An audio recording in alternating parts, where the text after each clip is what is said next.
Wainwright, the chair of the Cannabis Control Board. Recognizing that we have all board members present, I am pleased to call to order the second meeting of the Cannabis Control Board and to welcome all of you who are watching virtually. It is our hope that in the near future, we will be able to safely have these meetings in person.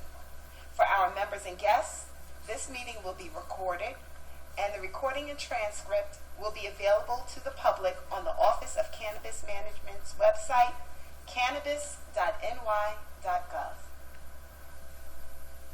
Today's agenda will include a welcome and some brief remarks from me, review and approval of the meeting minutes from our first board meeting held on October 5th, a review of the OCM Employment Items, consideration of medical cannabis program regulations, a report from the Office of Cannabis Management's Executive Director, Chris Alexander, a brief update on outreach and education, an announcement about the next Cannabis Control Board meeting, and then we will adjourn. As previously stated, the first Cannabis Control Board meeting was held on Tuesday, October 5th, 2021. The board, OCM team, and I wanted to ensure we maintain momentum, thus we worked diligently to schedule this meeting today. I'd like to provide you with an update on what we've been working on since the first meeting of the Cannabis Control Board within our three key priorities: staffing, stakeholder engagement, and meeting our statutory requirements. First, as it relates to staffing, the Executive Director and I have continued to focus on bringing top talent to the Office of Cannabis Management. We have been busy canvassing, reviewing resumes, and interviewing. We want to thank the public for the tremendous interest in working, for the amount of interest that they have expressed for working at the Office of Cannabis Management. It has allowed us to recruit a team of energetic, enthusiastic, and highly trained candidates for the office. We also have continued to work with our partners in government to ensure a smooth transition of DOH staff to the new OCM office. The transition is currently underway. I have had the privilege of meeting and getting to know some of the medical and cannabinoid hemp program staff over the past couple of weeks, and I want to thank them for their tireless work in managing these important programs. There is a tremendous amount of knowledge and subject matter expertise which they are bringing with them to OCM, and that will carry the office forward. And I'm looking forward to continuing our work together. Next, our work to engage stakeholders is just getting started. I made my first official public appearance since being appointed Cannabis Control Board Chair at the New York State Association of Counties meeting last week. Additionally, I conducted site visits to cultivation and processing facilities in the Mid-Hudson and Capital regions with fellow board member Jen Metzger. As our office continues to grow and our operations expand, we are dedicated to being in more communities for conversations around this new industry. We look forward to having you join us for discussions regarding how this industry will impact health, safety, equity, and economic development. Your engagement and input will help shape our state's future. Lastly, but certainly not least, is our responsibility to meet the statutory obligations under the Marijuana Regulation and Taxation Act. In an effort to meet these obligations, the office has prioritized drafting the medical home cultivation regulations. These regulations, designed to help expand patient access, will be posted for public comment shortly. Executive Director Chris Alexander and I will speak more on this later. I'd like to make another point about the statutory requirements of the MRTA. One of the primary goals of legalization is harm reduction, ensuring access to safe, tested, regulated cannabis products. reminder to all, we do not yet have state-regulated adult-use cannabis products on the market. We have not authorized recreational sales. We are hearing many examples of sales of marijuana products by individual vendors and retail locations. However, they are not licensed, nor are they selling regulated products. There are currently 38 medical dispensing facilities across the state. We do not have any adult use nor recreational dispensaries. Any individual selling cannabis or marijuana products in these unlicensed dispensaries, pop-up shops, or markets is not licensed, nor are they selling safe, tested products. I also wanted to share that any unlicensed sale or distribution of cannabis remains illegal. While gifting or transferring cannabis under the possession limit between adults who are 21 years or older without any money paid for or services provided is legal. Gifting does not include instances in which cannabis is given away at the same time as another transaction, nor when it is offered or advertised in conjunction with an offer for the sale of goods or services. There are no legal producers of cannabis other than those whose production is intended for medicinal use.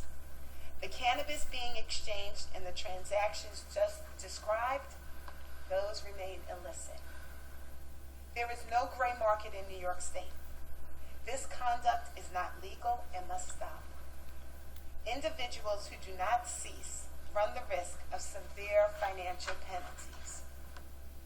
We look forward to providing updates to the public as we work towards accepting licenses in the future for the new legal industry we are building.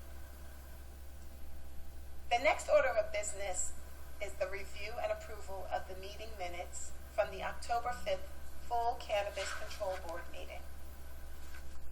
Before we get too much further into today's proceedings, I'd like to make a few brief remarks about the open meetings law. As stated at our first board meeting, the Cannabis Control Board is subject to the open meetings law, which is intended to ensure the greatest levels of transparency and public participation in the affairs of government.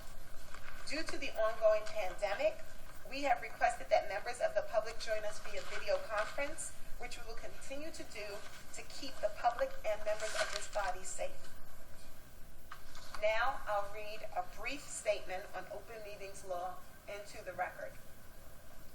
Pursuant to Chapter 417 of the laws of 2021, enacted on September 2nd, 2021, board members may fully participate in meetings via video conference from locations that are not open to the public, provided that the public has the ability to view or listen to such proceedings, and the meetings are recorded and later transcribed.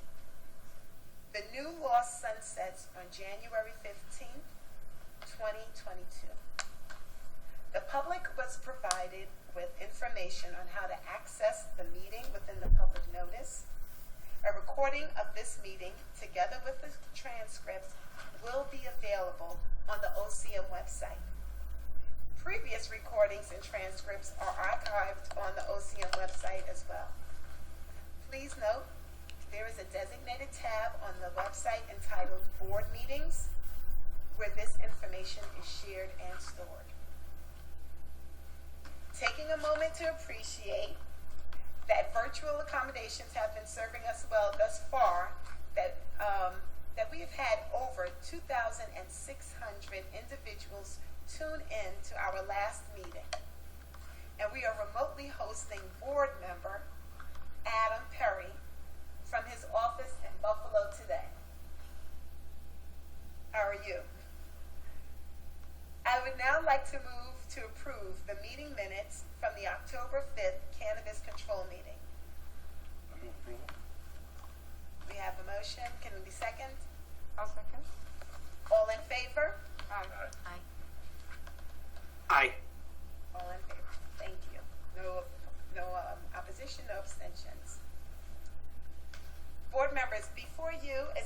advantage of 6 potential hires representing senior positions of the Office of Cannabis Management. These candidates have been recommended by the Executive Director, and their resumes and bios have been shared with you ahead of this meeting. May I present Resolution 2021-05, affirming the staffing recommendations of the Executive Director. Is there any discussion? Checking in with our remote board member, Mr. Perry. Any discussion? No discussion. May I have a motion to accept the resolution before us? I'll make that motion. Second? Second by Member Garcia.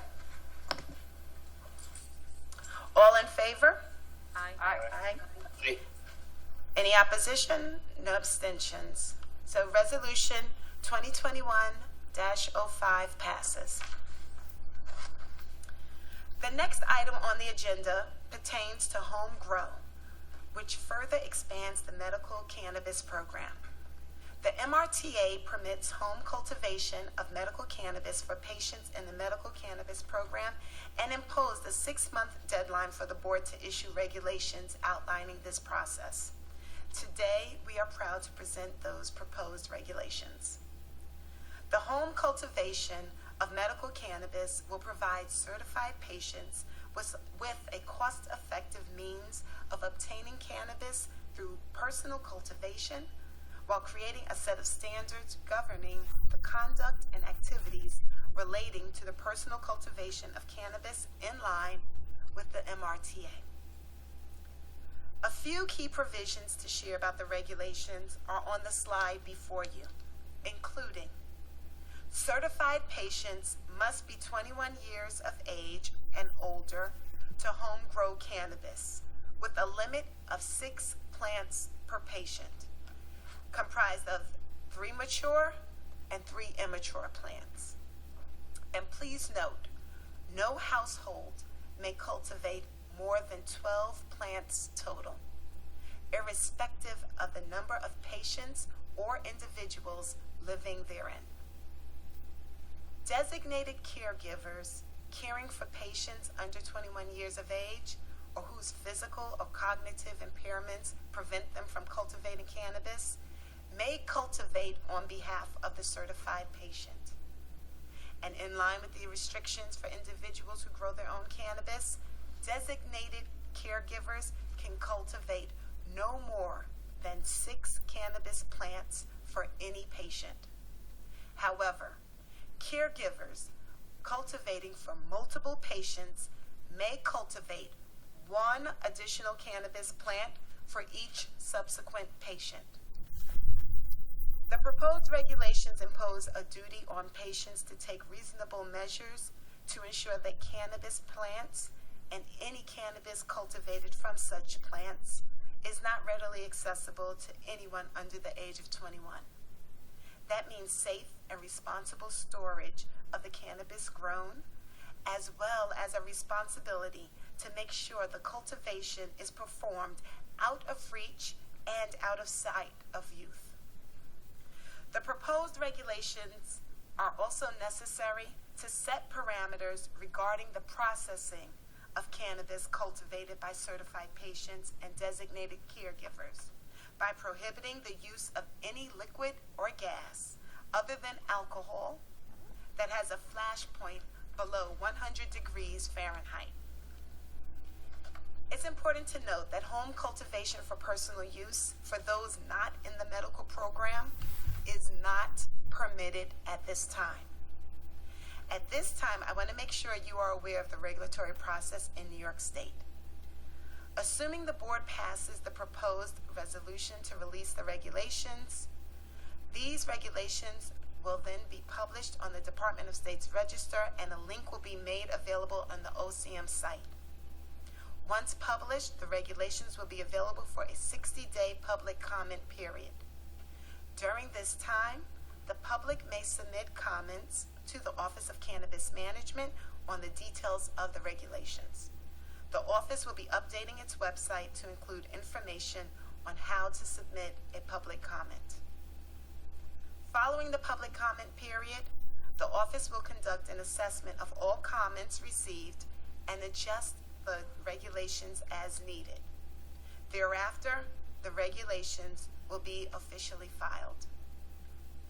At this time, I'd like to offer the board an opportunity to ask Executive Director Chris Alexander a few questions on the proposed home cultivation of medical cannabis regulations.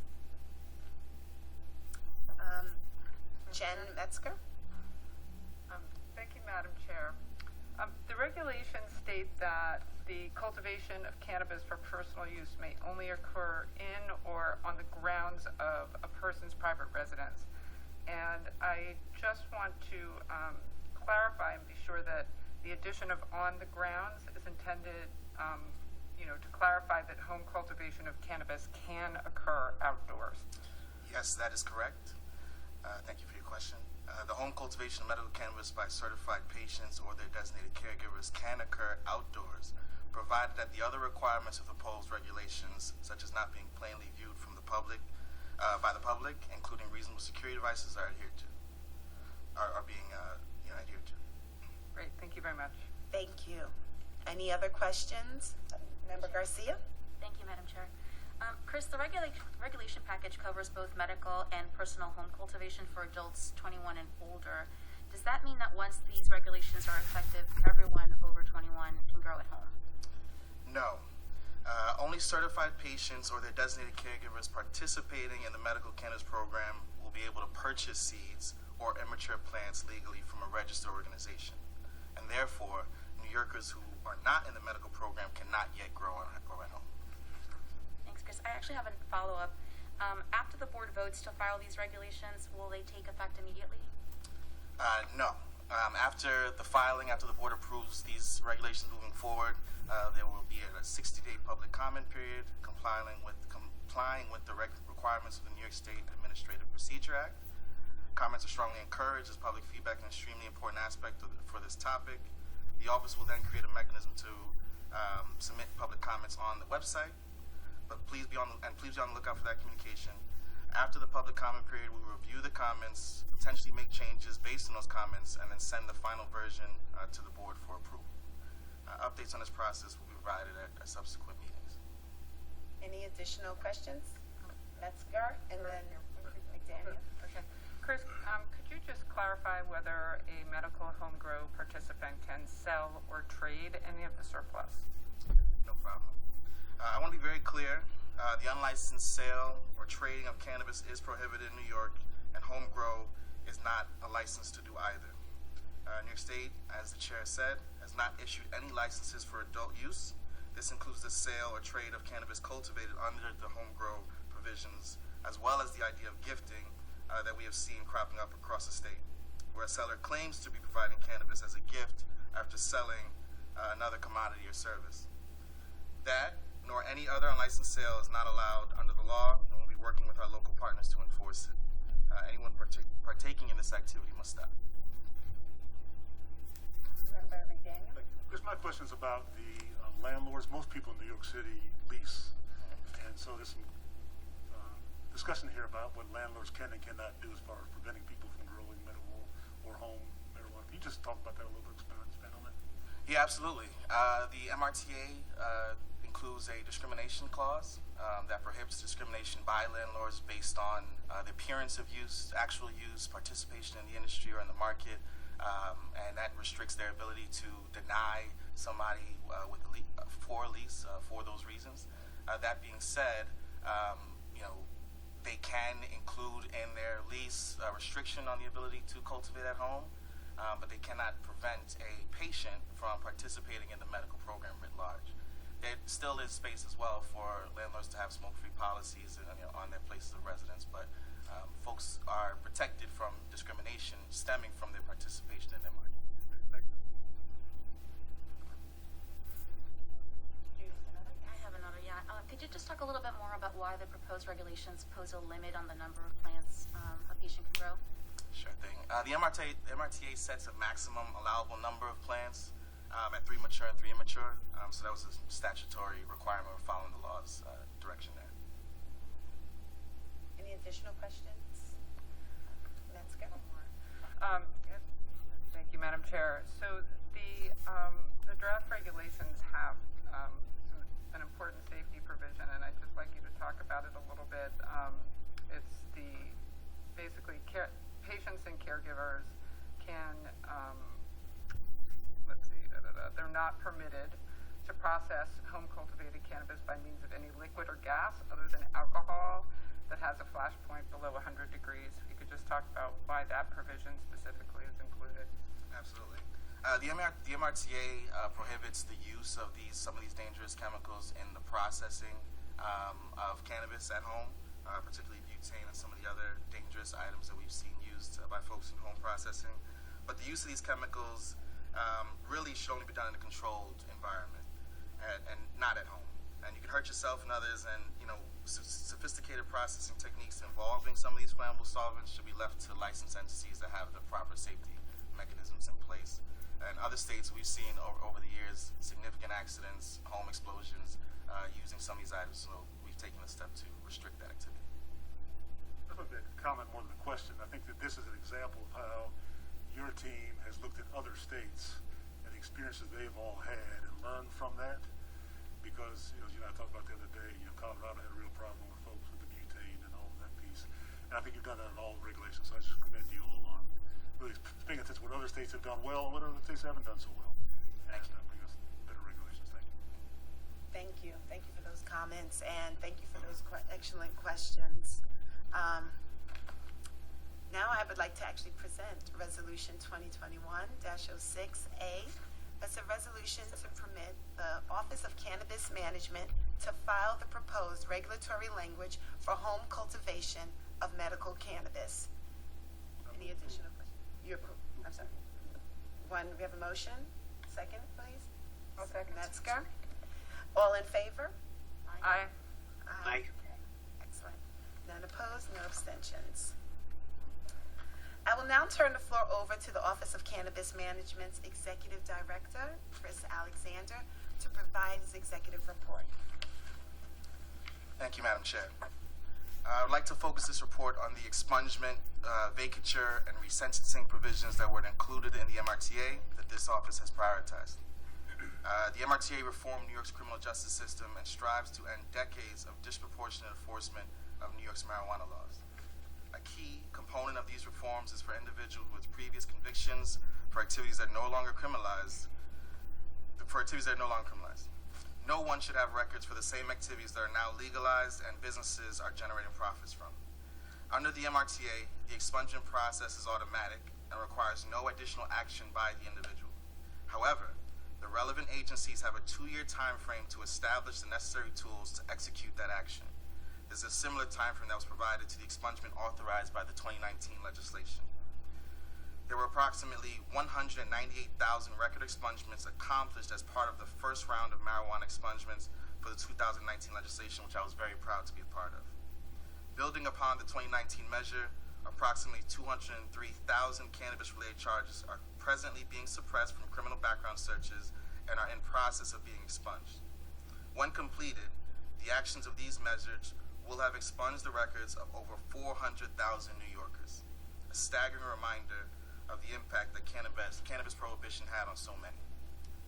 The Department of Corrections and Community Supervision, or DOCS, also provided a clear breakdown of the impact of the reforms to New York State's Criminal Procedure Law Section 440.46 on individuals that were in its custody or under community supervision. All individuals who were in custody for solely a marijuana conviction have been released from custody and have had those convictions expunged. 34 individuals currently remain in custody or under supervision due to having an additional crime of conviction. In those cases, however, the marijuana conviction was expunged, but the additional crimes of conviction prevent their release. I would also note that an additional 413 local probation or split sentences were vacated as a result of the MRTA. This office will continue working with state and local partners to ensure a smooth process for this work. More information will be available at the URL noted in the slide above and on the Office of Court Administration's website. We will make sure to update the OCM website to include a link to this information as well. A reminder that the MRTA includes express provisions to ensure that these individuals, the people people behind these statistics are prioritized for inclusion in the new industry and that we are working to create. Our work here is far from done, and I look forward to providing additional updates in this regard moving forward. Next, I'd like to provide an update as relates to the municipal opt-out. Cities, towns, and villages may pass a local law opting out of adult-use cannabis retail dispensaries and or on-site consumption businesses from operating in their jurisdiction. Per the MRTA, local laws opting out must be passed by December 31st, 2021. Municipalities that opt out may, however, opt back in at any time. One point I want to make quite clear: municipalities are prohibited from opting out of other license types or adult use legalization itself, meaning the consumption of cannabis by individuals 21 and over is legal regardless of whether or not the municipality opts out. Municipalities have reasonable control over provisions governing the local zoning and time, place, and manner restrictions of cannabis licenses operating in their jurisdiction, and municipalities that opt out will not receive any, however, municipalities that opt out will not receive any revenue from the local excise tax on the sale of adult use cannabis products, as there will be no businesses operating in their jurisdiction. The collection of this information is very important, as it will help map where these license types can locate once the application process starts. The information requested will include the name from the municipality, will include the name of the municipality, a copy or link to the local law opting out, and contact information for the municipal officer or clerk submitting the information.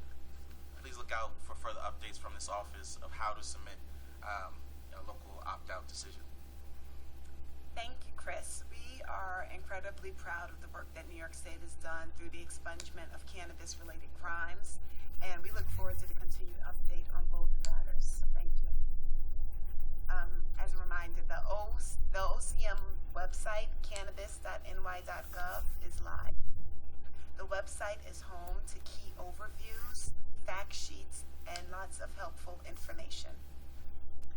As pictured here on the slide, the homepage provides you a form to sign up for updates from the office. You can even tailor the updates to specific to your interest and how frequently you'd like to receive updates. So please sign up and continue to check in with us for information. Please note that the time, location, and a live stream link will be shared on cannabisny.gov in advance of the next Cannabis Control Board meeting. A recording of today's meeting, the meeting minutes, and a transcript will be posted as well. All right, so that concludes today's business, and I thank you all for your participation. We are now adjourned. Thank you. Thank you. Thank you.